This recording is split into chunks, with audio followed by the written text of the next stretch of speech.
जोहार। आप सभी का इस चैनल में हार्दिक स्वागत है। दोस्तों, आज हम लोग देखेंगे राजनीतिक भूगोल का एक महत्वपूर्ण क्वेश्चन। ये राजनीतिक भूगोल का पहला क्वेश्चन है, आप लोग के सामने स्क्रीन पर दिख रहा है। राजनीतिक भूगोल की परिभाषा एवं विषय क्षेत्र का वर्णन करें। तो दोस्तों, सबसे पहले हम लोग जानेंगे राजनीतिक भूगोल क्या होता है, उसकी परिभाषा और विषय क्षेत्र के बारे में। तो राजनीतिक भूगोल यानी दो शब्द मिलकर के बना हुआ है, पहला राजनीतिक, दूसरा भूगोल। अब राजनीतिक में भी दो शब्द है, राज प्लस नीति, यानी किसी भी राज्य के विकास के लिए जो नीति बनाई जाती है उसी को बोला जाता है राजनीति। अब किसी भी राज्य में बहुत सारे लोग होते हैं, अब लोगों के विकास और कल्याण के लिए जो भी कार्य किया जाता है उसको बोला जाता है राजनीतिक। और भूगोल के अंतर्गत हम लोग जानते हैं कि भूगोल क्या है, आप लोग को परिभाषा अच्छे तरीके से याद होगा। भूगोल एक ऐसा विज्ञान है जो पृथ्वी के धरातल और उस पर रहने वाले लोगों का अध्ययन है, यानी कोई क्षेत्र होगी, उस क्षेत्र में लोग होंगे। अब कोई भी राज्य या देश, उस पर जो भी लोग रहते हैं उसके विकास और कल्याण के लिए जो नीति बनाई जाती है उसका ही अध्ययन हम लोग राजनीतिक भूगोल में करते हैं। तो चलिए स्टार्ट करते हैं इसका आंसर राइटिंग के। तो सबसे पहले आपको अगर आंसर लिखना है तो आंसर में भूमिका या परिचय, इसको इंट्रोडक्शन भी बोला जाता है, वो लिखना जरूरी होता है। तो आप लोग के सामने है, राजनीतिक भूगोल के संबंध में प्राचीन काल से ही विद्वान अपने विचार प्रस्तुत करते आए हैं। यानी जो राजनीतिक भूगोल है उसके प्रति प्राचीन काल से ही विद्वान लोग इसके बारे में बताते आया है। प्रारंभिक विचारकों के मत पूर्ण रूपेण राजनीतिक भूगोल पर केंद्रित न होकर सामूहिक विचार अभिव्यक्त के रूप में थे। यानी उस समय जो राजनीतिक भूगोल पर डायरेक्टली तो नहीं बताया जाता था, लेकिन सामूहिक विचार अभिव्यक्त किया जाता था। एक जर्मन विद्वान है इमैनुअल कांट, तो उन्होंने 1756 में कहा कि राजनीतिक भूगोल राजनीतिक इकाइयों के संबंध एवं उनके प्राकृतिक पृष्ठभूमि का अध्ययन करता है। जो राजनीतिक भूगोल है वो बहुत राजनीतिक इकाइयों का अध्ययन करता है, साथ में उन राजनीतिक इकाइयों का उन क्षेत्र के प्राकृतिक पृष्ठभूमि के साथ संबंध स्थापित करते हुए अध्ययन किया जाता है।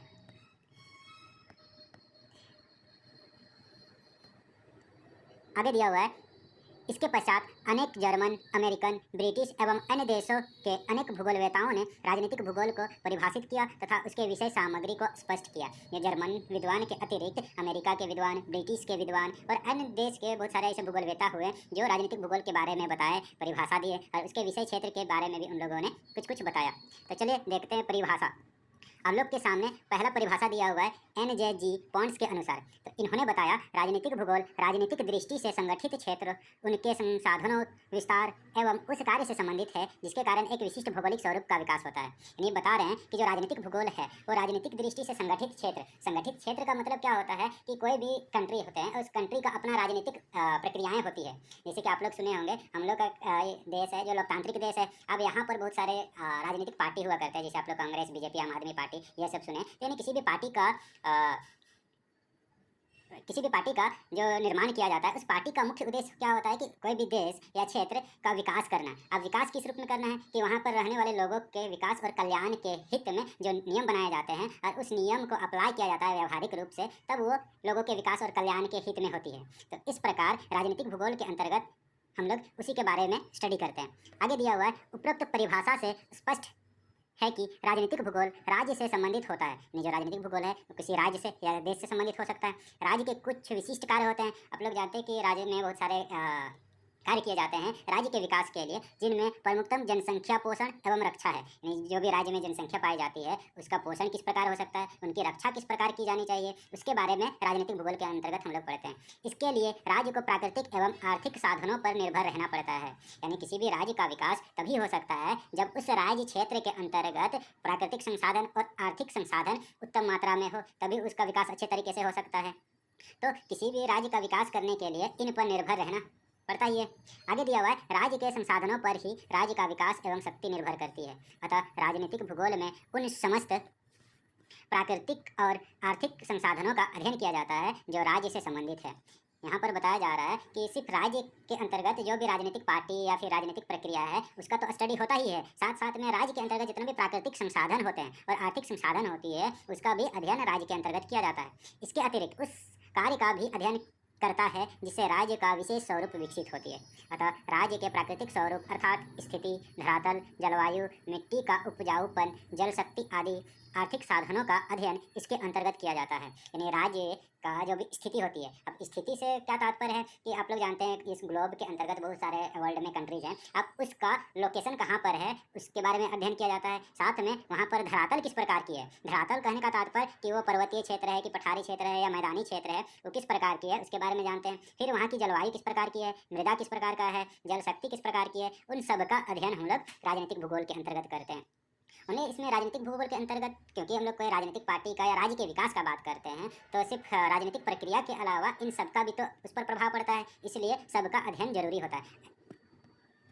आगे दिया हुआ है सेकंड परिभाषा रिचर्ड हार्टसन के अनुसार। इन्होंने बताया है कि राजनीतिक भूगोल भिन्न भिन्न स्थानों में विभिन्न राजनीतिक उपक्रम, यानी आप जानते हैं कि एक कंट्री के अंतर्गत बहुत सारे स्टेट हुआ करते हैं। अब उन स्टेट का अपनी अपनी राजनीतिक उपक्रम होती है, उन सब का पृथ्वी तल पर व्याप्त विविध लक्षणों से संबंधित कर अध्ययन किया जाता है। यानी प्रत्येक स्टेट का फिजिकल फीचर अलग होती है, फिजिकल फीचर अलग होने की वजह से वहाँ पर थोड़ी सी राजनीतिक जो प्रक्रियाएं हैं अन्य क्षेत्रों की अपेक्षा चेंज नजर आता है। किस रूप में, आप लोग जानते हैं इस वर्ल्ड के अंतर्गत कहीं पर मोनोपोली है तो कहीं पर डेमोक्रेसी है, ठीक ना। तो इस प्रकार राजनीतिक प्रक्रिया अलग अलग क्षेत्र में अलग अलग देखने को मिलती है। उन सब का अध्ययन हम लोग राजनीतिक भूगोल में करते हैं। तो ये रिचर्ड हार्टसन महोदय बताते हैं। इन्होंने आगे भी कहा है कि भूगोल प्रधानतः क्षेत्रीय विविधताओं का अध्ययन करता है। ये बता रहा है कि भूगोल क्षेत्रीय विविधताओं का अध्ययन करता है। इसी प्रकार राजनीतिक भूगोल पृथ्वी तल पर व्याप्त प्राकृतिक, आर्थिक, मानवीय समानताओं एवं असमानताओं के साथ ही राजनीतिक स्वरूप में व्याप्त विविधताओं का अध्ययन करता है। जो ऊपर में बताया है कि सिर्फ क्षेत्र के अलावा वहाँ की किस प्रकार के प्राकृतिक संसाधन है, आर्थिक है, मानवीय में क्या समानता और असमानता देखने को मिलता है, उनका भी अध्ययन किया जाता है। क्योंकि राजनीतिक भिन्नता का कारण भी अंततः वातावरण की भिन्नता होती है। यानी राजनीतिक भिन्नता मुख्य रूप से वहाँ पर पाए जाने वाले वातावरण में जो डिफरेंसेस देखने को मिलती है उसी के आधार पर ही वो निर्भर करती है। तीसरी परिभाषा दिया गया है एस.बी. कोहेन के अनुसार, राजनीतिक भूगोल वह शाखा है।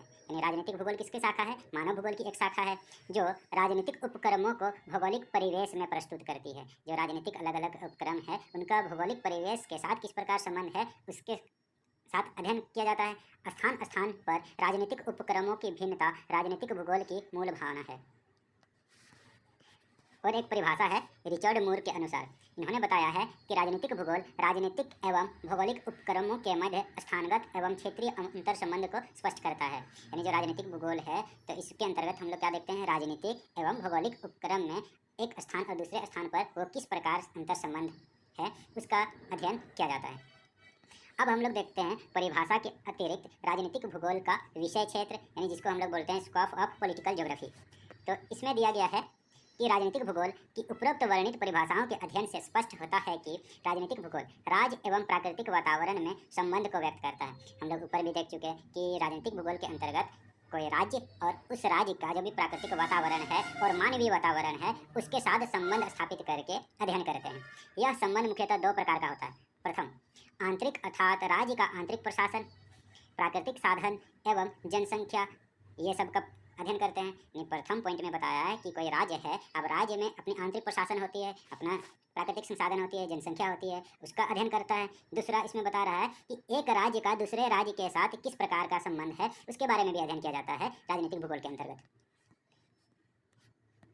आगे दिया हुआ है कि संपूर्ण विश्व विविध भौगोलिक वातावरण से युक्त है। ये तो आप लोग जानते हैं कि पिछली कक्षा में पढ़े होंगे कि संपूर्ण विश्व में अलग अलग भौगोलिक स्वरूप होती है। कहीं पर पर्वत पठार मैदान, कहीं पर ठंडी जलवायु होती है, कहीं पर गर्म जलवायु होती है, कहीं पर अधिक वनस्पति मिलती है, तो कहीं पर मरुस्थल होती है। तो इस प्रकार भौगोलिक वातावरण में भिन्नता देखने को मिलती है तथा इनमें अनेक राज्य स्थित हैं। ये भी है कि पूरे विश्व में बहुत सारे कंट्री हैं, उसका अपनी अपनी स्टेट होती है।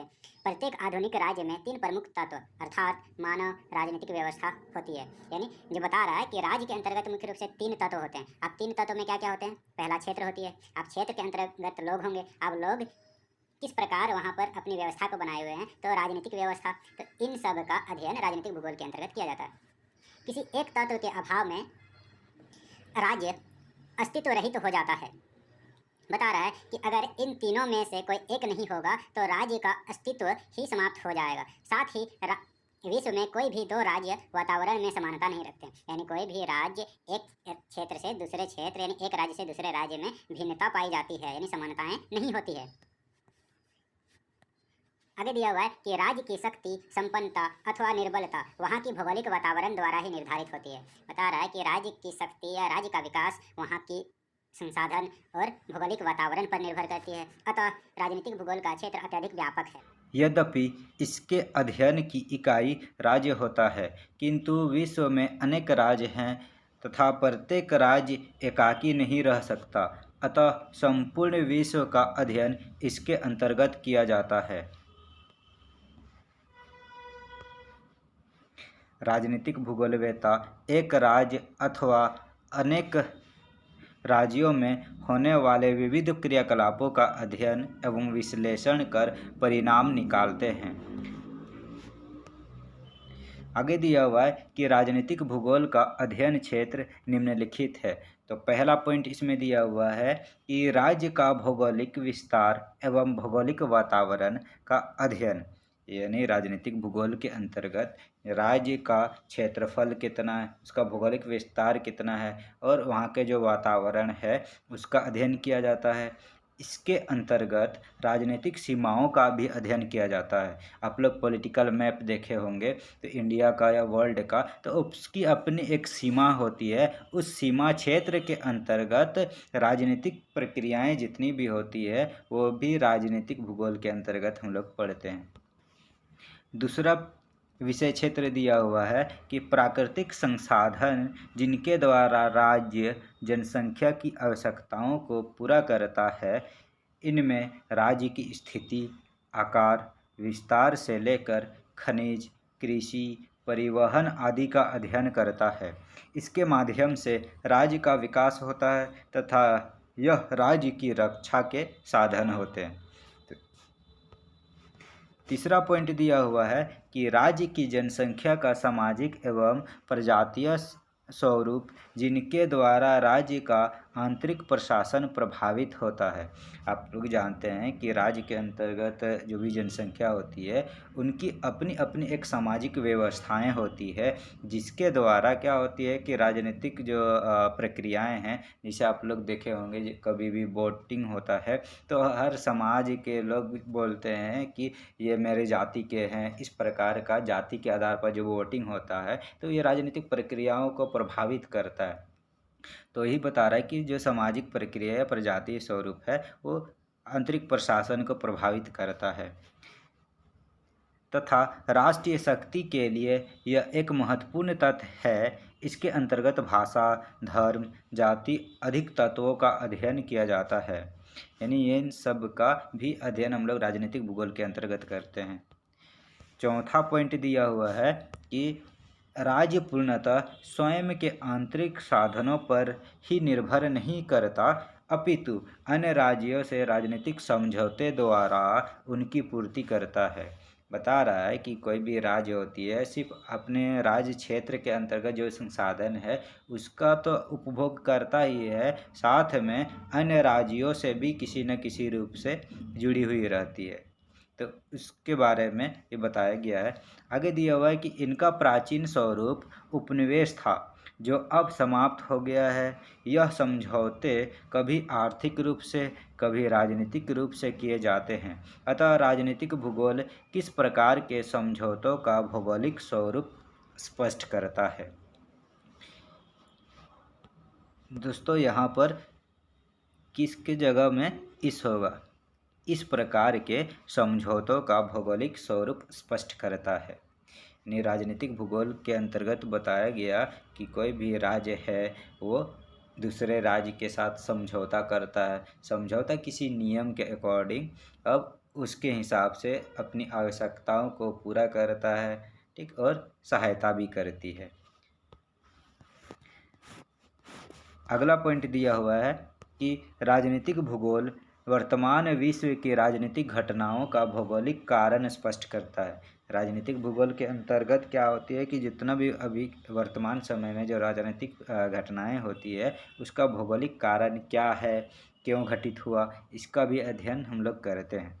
चाहे वह पश्चिमी एशिया का संकट ही क्यों ना हो या अफगानिस्तान का अथवा भारतीय उपमहाद्वीप की घटनाएं हो, सभी का भौगोलिक वातावरण की पृष्ठभूमि में अध्ययन कर उनका समाधान का मार्ग प्रशस्त करते हैं।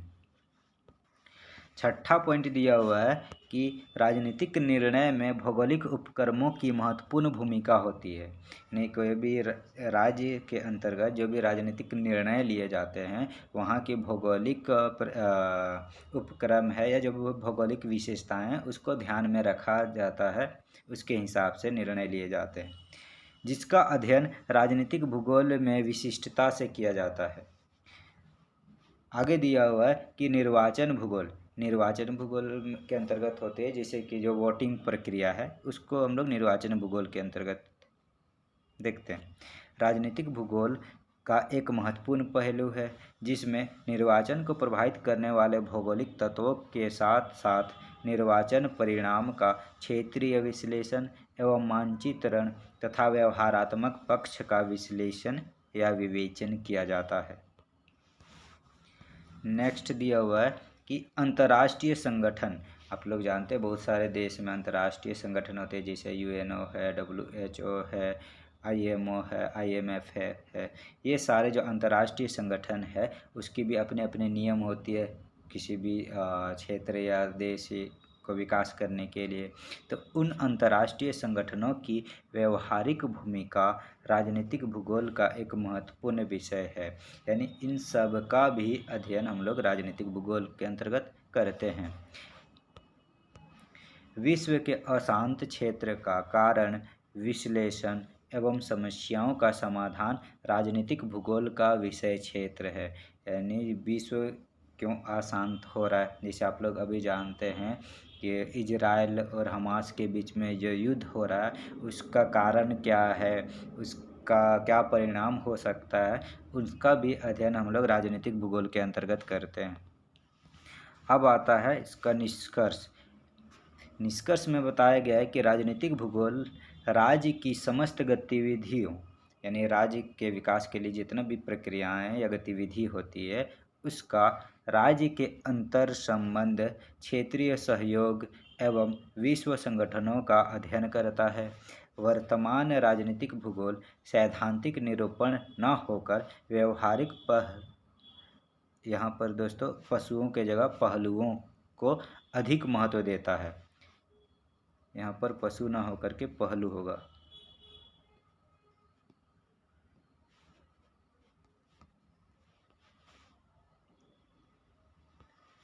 तो दोस्तों अगर आप लोगों को वीडियो अच्छा लगा हो तो लाइक और सब्सक्राइब कर दें और शेयर ज़रूर करें।